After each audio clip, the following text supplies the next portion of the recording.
This week, we're going to read two stories and make inferences about them.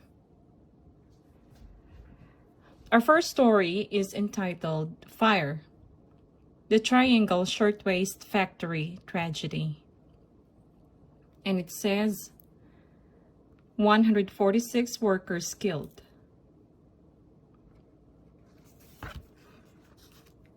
The author is Tracy West.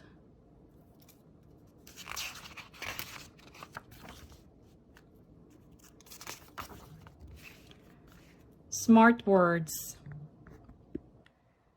First word is factory. It is a noun. Second word, improve. It is a verb. The third word, labor. It is a noun.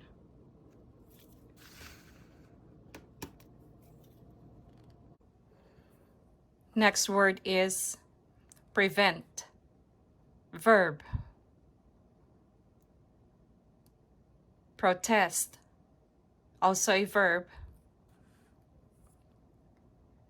Strike.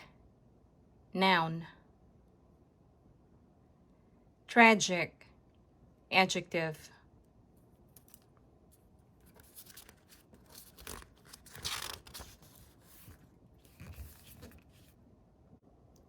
Chapter 1. Fire. A factory is burning. March 25, 1911 was a nice spring day in New York City. Workers at the Triangle Shirtwaist Factory looked forward to quitting time. The factory was on the top 3 floors of a 10-floor building. Most of the workers there were young women. Many were teenagers. The workers worked long hours. They made women's shirts all day long. Now they wanted to enjoy themselves. At 4:45 that afternoon, the workers got ready to leave. Fire breaks out. Suddenly, a shout rang out on the 8th floor. Fire! Someone screamed. A scrap bin was on fire. The bin was filled with scraps of cloth and paper. Big flames blazed from the bin. People quickly responded to the fire. They dumped buckets of water on the flames, but the fire did not go out. The flames spread quickly. About 200 people worked on the 8th floor. They all began to panic. Some ran for the main exit door. They hurried down the stairs. Others climbed down the fire escape. Everybody run. Someone called the 10th floor. Max Blank and Isaac Harris had offices there. They were the owners of the factory. Harris shouted to the workers on his floor. He told the workers to follow him. They all ran for the staircase. Down the stairs, the fire was blazing. The workers on the 10th floor could not go down. The only way to go was up. People on the 10th floor ran up to the roof. What about the workers on the 9th floor? A clerk from the 10th floor ran down. He ran through flames to warn workers about the fire. The factory was on the top 3 floors of a building near Washington Square in New York City. The clerk was too late. A strong wind had carried flames through the 9th floor windows. The fire raced across the 9th floor. The workers on that floor were in serious trouble. They had to respond quickly to the fire. They had only minutes to escape it. Chapter 2. Where to run? Workers had to get out fast. There were only 4 ways to escape the 9th floor. One way was the main staircase. Workers tried to run up it, but now the fire was blazing on the stairs. Workers wrapped themselves in fabric for protection. They ran through the flames and smoke. Some workers made it to the roof. Others were burned by fire. The tragedy worsens. There was another staircase in the building. A door on the ninth floor led to it. Workers ran to the door. When they got there, they learned something terrible. The door was locked. The fire escape was another way out. Workers began to climb down it. Then something tragic happened. The fire escape was poorly made. It could not support everyone's weight. 24 people crashed and died. Fearless asked. The fourth way out was the elevator. Kate Weiner, age 17, worked on the ninth floor. She ran for the elevator. It was packed with workers. The crowded elevator car was already moving. It was going past the ninth floor. Kate had to act quickly. The fearless girl reached into the elevator shaft. She grabbed a cable above the elevator car. Then she swung down into the car. She lowered herself through its open roof. She landed on the heads of the other workers. Kate was very lucky. She made it to safety. Sarah Friedman responded quickly too. She missed the last elevator, so she grabbed the elevator cable. She slid down the cable all the way to the ground. She tore up her hands. She was hurt badly, but she lived. Okay, this is the picture of the building. Too many workers piled onto the fire escape. That caused the fire escape to break. Many died as a result.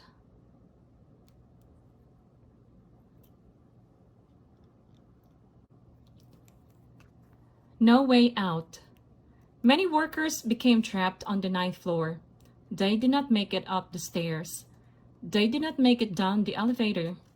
The fire escape was useless. These workers knew they could not survive the fire. They could not avoid the thick smoke and the powerful flames.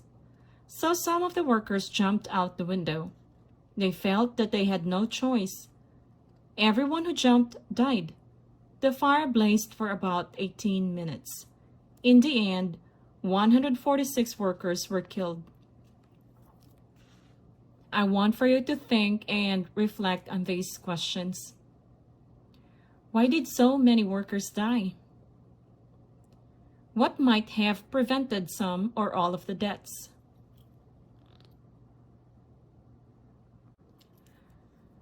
Chapter 3. Why? Who was to blame for the tragedy? People all over the city were furious about the tragic fire. They were angry at the factory owners. People said the factory was unsafe. They thought the owners could have prevented the fire. Why was the factory unsafe? It was filled with paper, cloth, and machine oil. The factory lights were powered by gas. Paper and cloth catch fire easily. Oil and gas help fire burn. People in the factory needed to be careful. Not everyone was. Some people smoked. They were careless with matches and cigarettes. People thought a smoker had started the fire. The factory had other safety problems too. Its fire escapes were poorly made. There were not enough exit doors. Some exit doors were locked. People were angry about the locked door on the ninth floor. They said workers died because the door was locked. Dangerous labor. In the early 1900s, states had few laws to protect workers. Most factories were run like the Triangle factory. They were crowded. They had few exits. They had no rules about smoking and other dangers. Workers were not treated fairly. They worked long hours with no breaks. They were paid poorly. Many were teenagers or younger. Workers at the Triangle factory worked 60 to 72 hours a week.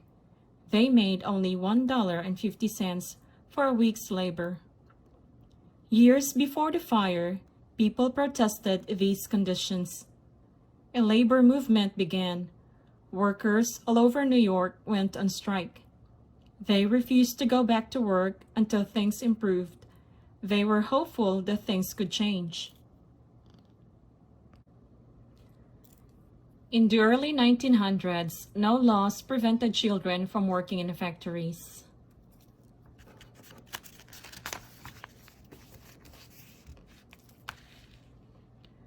Two years before the fire, workers at the Triangle Shirtwaist factory went on strike. The factory owners were angry about the strike. They sent men to beat up the strikers. They had police arrest the strikers. The beating and arrest were wrong. Still, the workers were powerless to prevent them. The strike went on for months. Finally, the owners gave in, a little. They gave workers more money and shorter hours. The strike ended, yet the factory was still unsafe. After the fire, people thought about the strike a lot. They thought Blank and Harris, the owners, could have made the factory safer. People thought the two men should go to jail. 2 weeks after the fire, Blank and Harris were charged with manslaughter. That's a serious crime. It means to kill someone by being careless or unsafe. The trial began on December 4, 1911. Here's a question to reflect. Do you think the factory owners will be found guilty? Explain. What do you think, guys?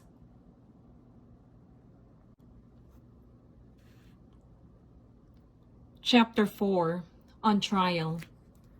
Max Blank and Isaac Harris faced the judge. Hundreds of people came to watch the trial. Many of them had lost family members in the fire. Some shouted, "Murderers!" as Blank and Harris walked into court. The focus of the trial was the locked door on the 9th floor. It was always locked at the end of the day. All the workers had to leave through the same door. There, someone checked to make sure they had not stolen anything. The workers speak. Workers from the 9th floor spoke at the trial. They told about the door. They said it was locked on the day of the fire. Max Blank and Isaac Harris were the factory owners. Many blamed them for the workers' deaths. Just to give you a closer look of their faces. Kate Weiner was one of the workers at the trial. She told the judge and jury about the door. "I turned the knob," she said. "It wouldn't go." The lawyer for the factory owners was a man named Max Stuer. He told the judge that the workers were lying. He brought several men to talk to the judge. Some of them were workers who came to the factory once in a while. They said the door was always open when they were there. None of these, however, had been there during the fire. The jury decides. On December 27, 1911, the jury made a decision. They found Blank and Harris not guilty of manslaughter. The jury agreed that the door was probably locked. However, they said there was no proof that Blank and Harris knew about the door. Blank and Harris went free. Many people were angry. Chapter 5, Changes. New rules made factories safer after the fire. The day of the tragic fire, a woman named Frances Perkins was having tea with a friend. Perkins was from a wealthy family in Massachusetts.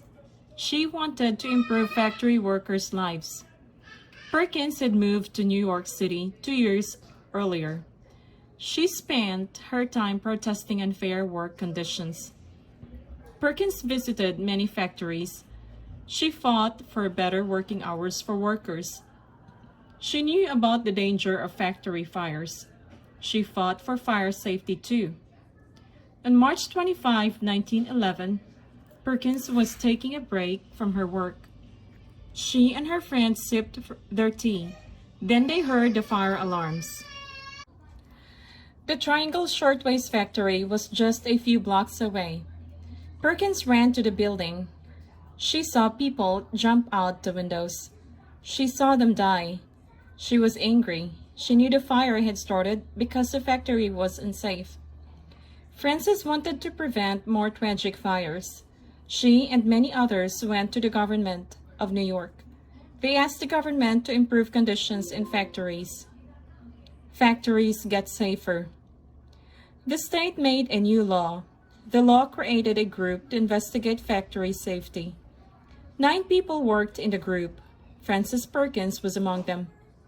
The group had a lot of work to do. They studied many factories. The work took 3 years. By 1914, they got 36 new laws passed. The laws made factories safer for workers. Many laws were about fire safety. Tall buildings needed sprinklers. Workers had to have fire drills. Exit doors could not be locked. The group helped factory workers in other ways too. Laws protected children from working long hours. Other laws said factories had to be clean. This group was not alone. Other groups joined the fight too. Today, many laws protect factory workers. People who work in factories are safer now than they were in 1911. Perkins never stopped her tireless fight for workers' rights. President Franklin D. Roosevelt hired her in 1933. He made her the country's Secretary of Labor. She was the first woman to hold this important job. Remembering the tragedy. Perkins never forgot about the Triangle Fire either. March 25, 1961 was the 50th anniversary of the fire. That day, Perkins helped honor those who died in the fire. Today, the building is still standing. The world has not forgotten the victims of the fire. They remind us that all workers need to be treated fairly. They remind us to make sure another disaster like that never happens. Frances Perkins saw the fire. She worked to change fire safety laws.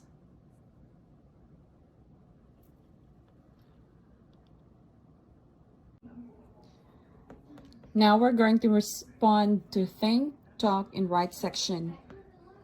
The question is, do you think the factory owners were guilty or innocent? Why? Take out a sheet of paper for your answers. Write down the date, and then these are the sentence starters, so you will need to copy them and then answer. Okay, the first sentence starter is, I think the factory owners blank.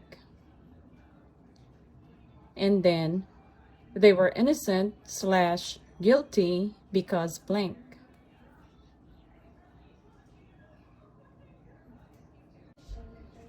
The second question is, what happened to the fire escape? And the third question, how did Frances Perkins help workers?